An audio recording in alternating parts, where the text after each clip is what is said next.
Wow, not even a couple hours have went by yet, and we already got some breaking news on when and where Brandon Figueroa, the new WBA featherweight champion of the world, next fight is gonna be. Yup.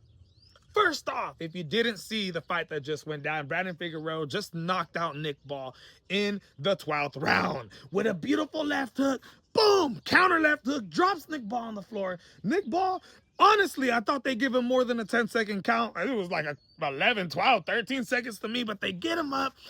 Next thing you know, Brandon Figueroa rushes him with a barrage of punches, drops Nick Ball through the ropes, and is hanging through the ropes. And KO win for Brandon.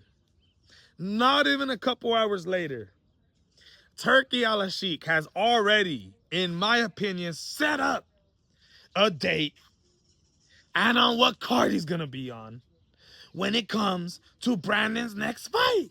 As Turki says, I want Brandon Figueroa, the new WBA featherweight champion of the world, to fight and be part of the undercard of Mexico versus the world. September 12th, when Canelo Alvarez, who says he's fighting for a world title, makes his return. Oh my goodness. Just like that, Brandon Figueroa has a fight set up in Saudi Arabia on the Canelo Alvarez undercard. But the question is, who will it be against? We know that this card is going to be Mexico versus the world. So primarily all Mexican fighters going up against different fighters around the world. If Brandon Figueroa, who is Mexican-American, represents Mexico going in there, I don't think that they would set him up with a fight with somebody, let's say, Rafael Espinoza, the WBO featherweight champion of the world, right? Rafael is actually from Mexico himself. I don't know why, unless you had Brandon Figueroa representing the United States because he's Mexican-American, that you make that fight happen. But it's not going to happen. I don't think so. Then you move on, and you look at a champion like Angelo Leo, the IBF featherweight champion. I would absolutely love an opportunity for Angelo Leo, a fighter that nobody wants to give the opportunity, somebody who also lost to Stephen Coolboy Fulton. Brandon Figueroa, his only 2 losses in his career, to Stephen Coolboy Fulton. A unification fight.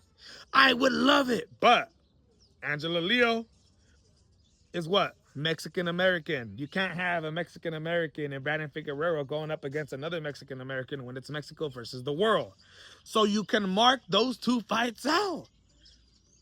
In a way, the monster. Is that fight possible next? Nope. It isn't, and I'm going to tell you why. First of all, Inoue fights at 126 pounds. Yes, there's been talks of him moving up to the featherweight division. But with this card being Mexico versus the world, and Brandon Figueroa being on the undercard, there's no way the monster Inoue is going to be fighting on the undercard against Brandon Figueroa in a unification fight. I mean, not a unification fight. Inoue would be moving up and fighting for Brandon Figueroa's WBA featherweight title. But there's no way that that happens. There isn't. Because Inoue is too big of a draw. You would have to pay that man. I mean, you would have to pay that man tons to be on a co-main event. I don't see that happening at all. I think Brandon Figueroa versus Inoue would be a goddamn main event somewhere in Japan. Okay? Selling ridiculous numbers, being one of the biggest fights of Inoue's career so far. So I don't see that fight being possible at all. It will not be on. Inoue is not fighting on nobody's undercard. Simple as that. Bruce Carrington, who just became the full WBC featherweight champion of the world after knocking out Carlos Castro. Will it be Shushu Bruce Carrington in a unification fight? WBC versus WBA?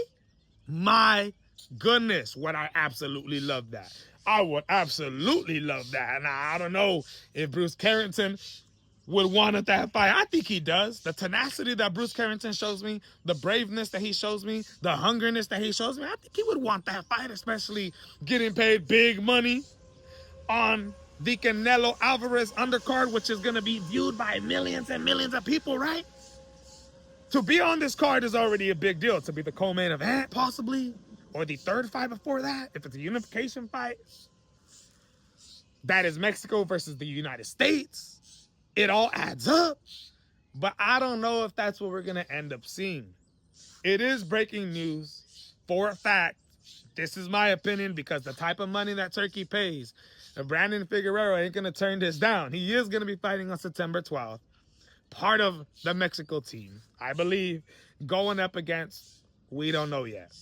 But one thing I will tell you is if you were scared and wondering whether or not, if the fight would have went to decision between Nick Ball and Brandon Figueroa, would they have robbed Brandon Figueroa, being that the fight was in the hometown, home soil of Nick Ball? Nope. At least one judge had Nick Ball winning that fight. And I'm telling you right now, you got to be absolutely skeptical of that one judge that picked Nick Ball when it came down to the scorecards. Even if Brandon Figueroa won the 12th round, he still had Nick Ball winning that fight. Now, that guy needs to be investigated. But the other two scorecards had Brandon Figueroa winning more than a round. So it was no way how or possible that even if Nick Ball won that last round, the fight would have ended a draw. Brandon Figueroa was on his way to becoming the new and is WBA featherweight champion of the world, man. This is breaking news. Let me know what you guys think.